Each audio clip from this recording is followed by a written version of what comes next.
শুভ সকাল দর্শক, চায়ের সাথে সবাইকে জুম্মা মুবারক। সকালে মেয়েকে নিয়ে আসছিলাম পাবনা শহরে একটি কোচিং সেন্টারে।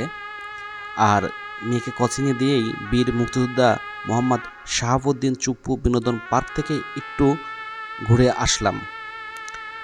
পাবনা শহরের মধ্যে একটি সুন্দর স্থান হচ্ছে এই পার্কটি। এই পার্কটির আরেকটি নাম আছে জুবলি ট্যাঙ্ক হিসাবে পরিচিত। শহরের পাশে হলেও এটি অনেক পরিবেশ সুন্দর, কারণ অনেক সময়ই এটা থাকে একদম নিশ্চুপ। বিশেষ করে সকালের সময়টা গাড়ি ঘোড়ার শব্দ যেমন কম, তেমনি বায়ু দূষণটাও কম এখানে। পার্কে আসার পরে বিভিন্ন মানুষকে দেখছিলাম তাদের শারীরিক কসরত, কেউ আবার হাঁটাহাঁটি করছিল, হয়তো বা ডায়াবেটিক্স রোগী। শহরে যান্ত্রিক জীবনে কিছুটা সময়ের জন্যেও নিজেকে গ্রামীণ পরিবেশে নিয়ে আসতে পারেন এই পার্কটিতে আসলে। একটা জিনিস খুবই উপলব্ধি করছিলাম, আপনার ব্যক্তিগত জীবনে দর্শক যখন দেখবেন আপনার টাকা পয়সা হয়েছে, আপনার অর্থ সম্পদ হয়েছে, কিন্তু নিজেকে আগের মতো আর ফিরে পাচ্ছেন না। গ্রামীণ পরিবেশ থেকে কিন্তু আমরা বেড়ে উঠছি, একটা জিনিস উপলব্ধি করছি, আপনার টাকা হয়েছে, পয়সা হয়েছে, আপনার টেনশনটা কিন্তু বেড়ে গেছে। আপনার টেনশন যখন বাড়বে তখন কিন্তু দেখবেন আপনাকে বিভিন্ন রোগে আক্রান্ত হয়ে যাবেন।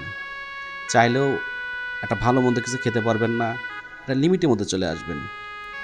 ওখান থেকে ঘুরে একটা চায়ের দোকানে আসলাম। আসার পরে একটা রিক্সাওয়ালাকে দেখছিলাম। রিক্সাওয়ালাটি একটা চায়ের দোকানে আসে বসছে। বসার পরে সকালে হয়তো ভোরে বের হয়েছে উনি, বিস্কিট খেলেন এবং চা খেলেন। তো অনেকক্ষণ তার সঙ্গে গল্প করলাম।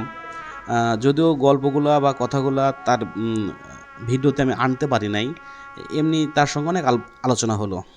কোনো চিন্তাভাবনা নাই, ঘুম থেকে উঠছে, রিক্সা নিয়ে বের হয়েছে, সারাদিন যা রুটি রুজি করবে আলহামদুলিল্লাহ, বাসায় যাবে, পরিবার নিয়ে সুন্দরভাবে দিনটা উপভোগ করবে।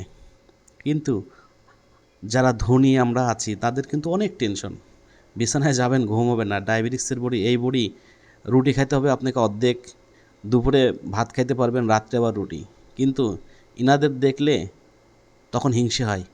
টাকা নাই, কিন্তু মনের ভিতরে যে একটা প্রশান্তি, মনের ভিতরে যে একটা তৃপ্তি, এটা কিন্তু তাদের মধ্যে আছে। তাই একটা জিনিস উপলব্ধি হলো, অর্থই সব কিছু না। নিজেকে সবসময় পরিপাটি করে বেড়ে ওঠানোর নামটি হচ্ছে জীবন।